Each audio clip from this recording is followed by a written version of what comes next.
Hey, how's it going, everybody? Welcome back to another video. Today we're going to be taking a look at the second portion of the disturbing internet iceberg. Now, in the last video, I said that I was going to split this up into 7 parts, later realizing that, you know, the first part wasn't that long. It was only like 10 minutes. So that you guys don't have to watch as many videos, I'm actually going to be doing only 4 parts, which means the first video is the first part, and then the last 3 parts, which equals 4, because 1 plus 3 is 4. I'm going to be smashing 2 tiers together. So this one I'm covering tier 2 and tier 3.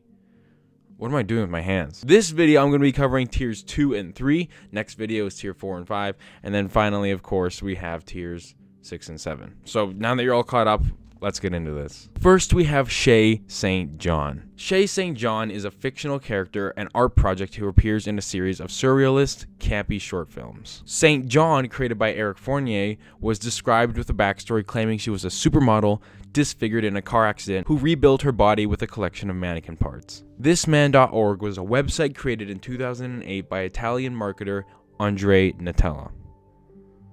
Man, that man sounds delicious. The man who looks like this, insert JPEG, was a person who was claimed to have been repeatedly seen in dreams by the whole world since 2006, but was never found in real life. Natella created the site in 2008, but it was not until October 2009 that it gained attention from the press and online internet users. The man's notoriety spawned several internet memes and even references in shows like The X-Files. But sadly, the entire thing was a hoax to gain attention online.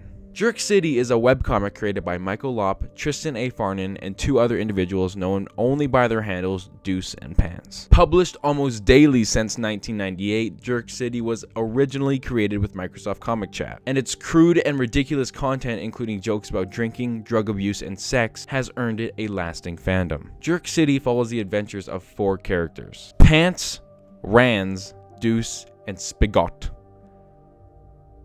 Ooh, a touch of my and contains no actual character development, plot, storyline, or continuity. The creators described it as a, quote, story told out of order. I was kind of limited on information for this next one, so bear with me. Some of the entries I didn't even get, or like one of the entries, I didn't actually get any information at all, so I apologize for that ahead of time. But some of these are shorter because as we move farther down the tier list, that obviously means less is known about it, and it's going to be harder for me to research it. But this one's just kind of a vague topic, so I'm sorry. The Dionaea House, that's not right, was a multimedia novel told across multiple blogs run by fictional characters and concerned an ominous house that existed in multiple places across the United States. It is considered to be one of the first popular creepypastas. If you search for monkey hate on YouTube, you will find a playlist with hundreds of videos of mutilated, abused, or tortured monkeys. What's more disturbing are the comments where a lot of people even promote this kind of content and describe their fantasies about torturing the animals. These comments have a lot of likes and supportive replies. I guess people will make a community out of anything. The Mysterious Internet Song is a song recording most likely composed in the 1980s, whose origin, author, name, and original record date are unknown. The song was recorded from a German broadcast at an unknown date, widely speculated to be 1983 or 1984. This song is a banger. I actually listened to the song expecting something creepy or ominous or unsettling, and I actually loved it. I want to find out who made this goddamn song because it was so fantastic. I don't think I can get a copyright strike from a song that doesn't have an author, so I'm gonna play a little bit of it.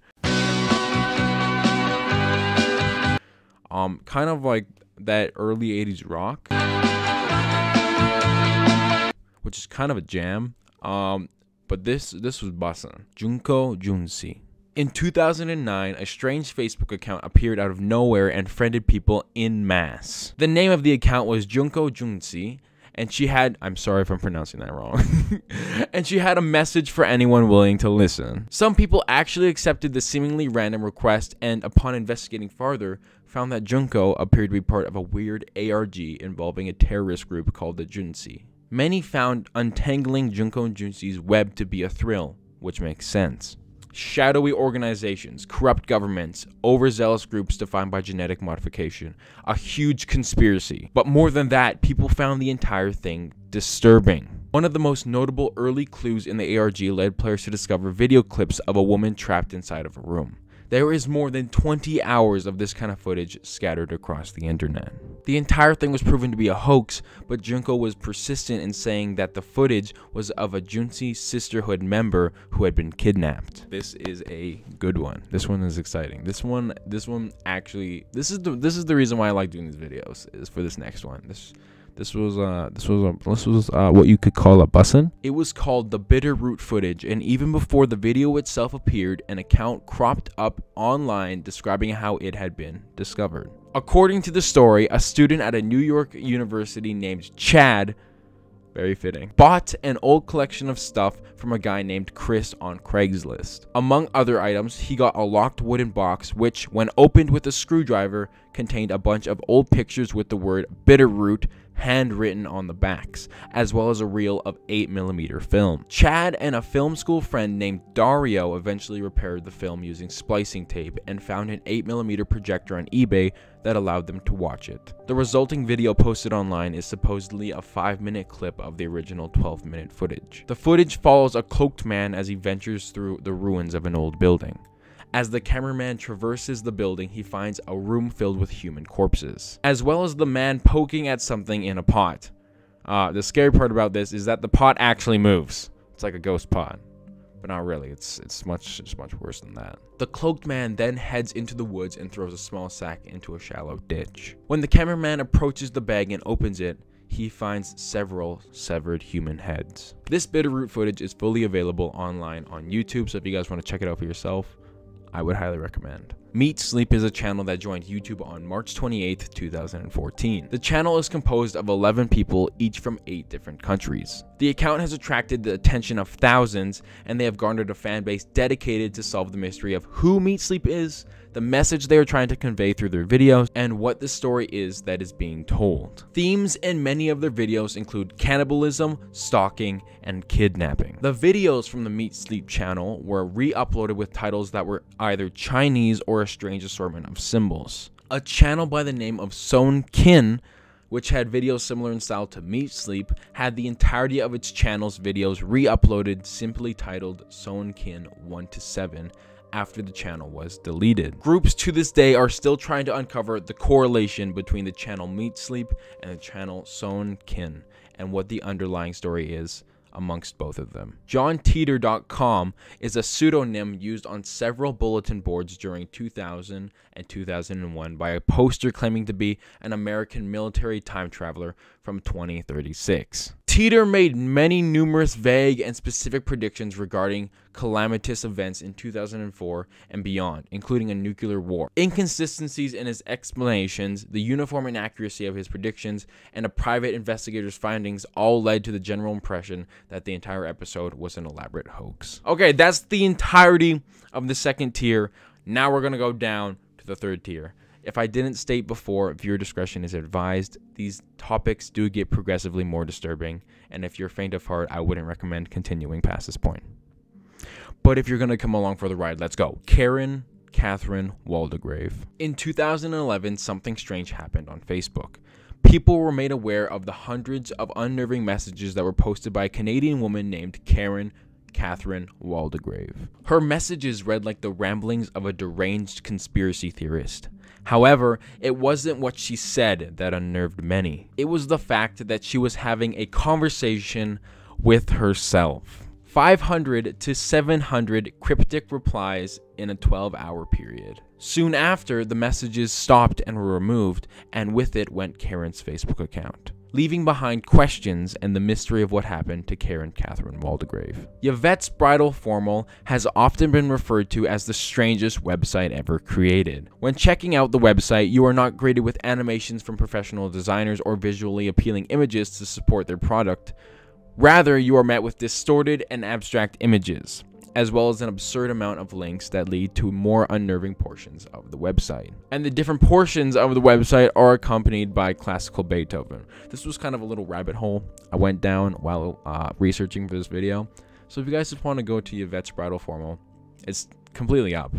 And you just kind of want to click around and listen to Beethoven while you stare at disturbing ass images, then you go right ahead. Lake City Quiet Pills refers to an unsolved mystery about the image hosting site LakecityQuietPills.com. which was suspected to have been run by Redditor Religion of Peace. Some have speculated that the Lake City Quiet Pills was a front for ex-military contract assassins and have attempted to draw connections between the site and the assassinations of many high-ranking politicians. Some have also speculated that Quiet Pills is a slang expression for bullets. The Google Translate mystery was a glitch with Google Translate that resulted in a series of mysterious messages and prophecies appearing when gibberish text is entered into the app. The translation device, which supports over 100 languages and serves over 500 million people each day, uses artificial intelligence to increase accuracy, meaning that a computer AI is sending us prophecies. Is that not a little creepy? I think that's a little creepy. Normal porn for normalpeople.com. While researching for this topic, I was met with just advertisements of horny singles in my area and how to get rich quick. So no, I didn't find anything. Sadly, I don't get to talk to you guys about porn, so my day is ruined. The Heaven's Gate website. Heaven's Gate was an American new religious movement often described as a cult. It was founded in 1974 and led by Bonnie Nettles and Marshall Applewhite. Nettles and Applewhite first met in 1972 and went on a journey of spiritual discovery, identifying themselves as two witnesses of revelation. This attracted a following of several hundred people in the mid-1970s. It's coffee time! Oh my gosh, guys, it's coffee time. On March 26th... English? On March 26th, 1997, deputies of the San Diego County Sheriff's Department discovered the bodies of the 39 active members of the group, including Applewhite, in a house in San Diego. Including Applewhite in a house in the San Diego suburb of Rancho Santa Fe. They had participated in a mass suicide, believing that it was the only way for their consciousness to transfer to the next level above humanity. The question surrounding their website is who's running it, and why is it still up to this day? Markovian Parralax Denigrate is a series of hundreds of messages posted to Usenet in 1996. The messages are just paragraphs of gibberish that many speculate contain cryptic or coded messages. That is all the information I could find on this topic. I'm sorry. Can I stop chopping this? I feel like it is affecting my audio. The Indian Lake Project. The first anyone ever heard of the Indian Lake Project came from a blog first published online in October of 2005. The author states his uncle stumbled upon a metal box buried in the woods in 1997. The box contained photos of children, 8mm movies, and a trove of documents. The evidence pointed to a government program of experimentation on children. The contents of the metal box led the author to believe the Indian Lake Project was a part of Operation Artichoke, which was a very real CIA project that studied advanced interrogation methods and experimented with hypnosis, drug addiction, and mind control. The Wyoming Incident, or the Wyoming hijacking, is a lesser-known case of television broadcast hijacking. A hacker managed to interrupt broadcasts from a local programming channel and aired their own video. The video contained numerous clips of disembodied human heads showing various emotions and quote-unquote poses. Don't know what that means. The camera position changed many times, and the video was often interrupted by a special presentation announcement, but nothing ever came of these announcements. Orie Chef is an urban legend that is about a Filipino woman by the name of Orie Chef.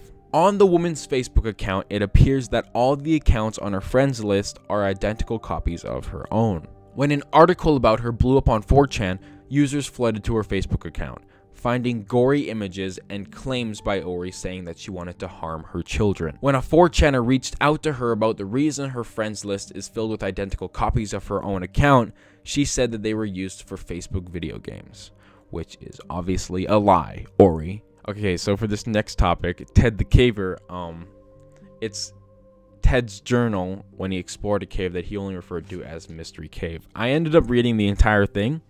Found it quite intriguing, and I bet you guys would as well, but I have rambled on in my script over here, and it's filled its own entire page. So I guess I'm going to try and summarize myself. Disclaimer before I continue with this topic. You know, if you guys want to enjoy it for yourself and you don't want any spoilers, it's literally online. Just look up Ted the Caver, and his website is like the first one. So now let's get into it. Ted the Caver is referring to a journal that Ted wrote explaining the horrors he encountered while caving with his friend, which he only refers to as B. They begin exploring a cave that he refers to only as Mystery Cave to protect its true location. While exploring, they stumble across a tiny hole at the end of an opening. Their curiosity is piqued by this hole, and they feel an almost obligation to discover what is on the other side. They slowly, over the next few months, use sledgehammers, chisels, and a power drill to widen the hole enough so that Ted can squeeze through. Side note, it's Ted squeezing through because he's a slimmer dude than B is. B's kind of thick. One weekend when they went down to continue working on the opening, they decided to bring B's dog. This wasn't out of the ordinary. The dog usually occupied them on their previous caving adventures, but this time something was off. The dog grew more and more frightened as they drew closer to the opening, eventually sticking right by B's side while he whimpered and his legs shook. Obviously, they never brought the dog back to the cave. After getting the opening big enough for Ted to fit through, he took a short venture up the opening, which was very claustrophobic. The next week, they brought their friend Joe, who was also a caver and had a slim build, which meant he could explore the opening that they had officially named Floyd's Tomb. Floyd's Tomb is a reference to Floyd Collins, the famous caver. What Joe saw on his adventure shook him beyond belief. After returning from his venture into Floyd's Tomb, Joe refused to speak to Ted and B, only giving brief responses. He never returned after that day. After squeezing through the claustrophobic portion of Floyd's Tomb on their next trip, Ted found an opening that led to a large room. The large room had hieroglyphs etched into the walls, which was exciting because it meant there could potentially be a bigger opening to the large room that B could fit through. On their last trip, they brought a caving telephone to ensure Ted's safety as he ventured deeper into the cave than ever before. Ted had once again gone to the large room, and then it happened. While exiting the large room through an opening on the opposite side of the room he had entered, he heard something or someone shuffle behind him in the darkness. Note that B was not small enough to fit through, so this is an unknown individual. There is no way this could have ever been B. And plus, he was just on the phone with B, so there is no way he could have made it up there in that short amount of time. This frightened him, obviously, causing him to spring up quickly from his squatting position. So quickly, in fact, that he hit his head on a rock ledge above, which broke the light on his helmet and left him nearly paralyzed from the pain. After finding an alternate light source in the form of a glow stick, Ted slowly progressed through the large room and then made a run for Floyd's tomb. While scurrying through the passage as fast as humanly possible, Ted yells to B to start running because, quote, something is in the cave with us. They make it back to the hole where they initially dropped down to enter the cave.